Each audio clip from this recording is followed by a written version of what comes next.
Hello বন্ধুরা, সকাল সকাল চলে আসলাম ছোট্ট একটা মিনি ব্লগ নিয়ে। তো অনেক দিন থেকে তো পুজো দেওয়া হচ্ছে না, আমাপচি লেগেছে।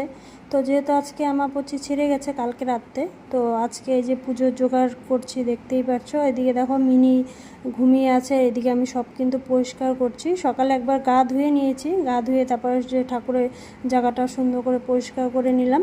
তো পরিষ্কার হয়ে গেছে, এখন মনে করো ফুলগুলো আমি সাজিয়ে রাখছি। আর হলো আজকে গাছে সেরকম ফুল ধরেনি, তাই কিনেই আনতে হয়েছে। তো এই কেনা ফুলগুলো দিয়েই মনে করো এখন সাজিটাকে সাজাচ্ছি। গাছে দুই একটা ফুল ধরেছিল, সেটা আর ছিঁড়িনি। তো কেনা ফুল অনেকগুলোই এনেছে বরমশাই, তো সেই ফুলগুলো এই যে সাজিতে রেখে দিচ্ছি, দেখতেই পাচ্ছ। তো ফুল টুল রেখে আমি আবার একটু স্নান করে আসবো, কারণ ঠাকুরের কাজ করতে করতে না কেন যেন গরম লেগে গেছে।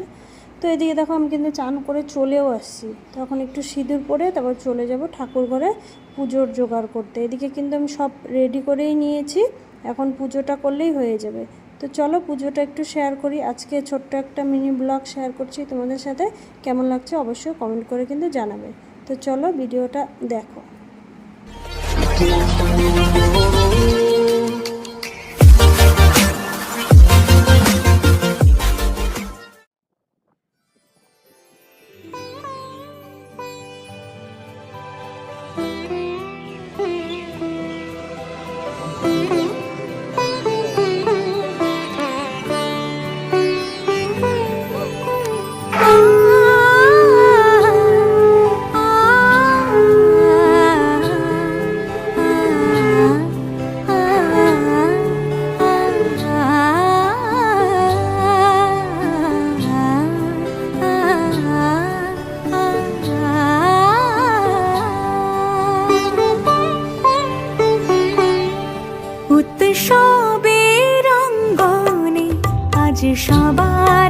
বন্ধুরা, আমার পুজো দেওয়া হয়ে গেছে, অনেক দিন পরই পুজো দিলাম, ভালোই লাগছে পুজো দিয়ে। তো সকালে জল খাওয়ার খেতে বসে গেছি, সুজি আর রুটি করেছিলাম, তো সেটাই খাচ্ছি এখন। তো চলো আজকে মিনি ব্লগটা এই পর্যন্তই। ভালো লাগলে পাশে থেকো, টাটা, সবাই ভালো থেকো।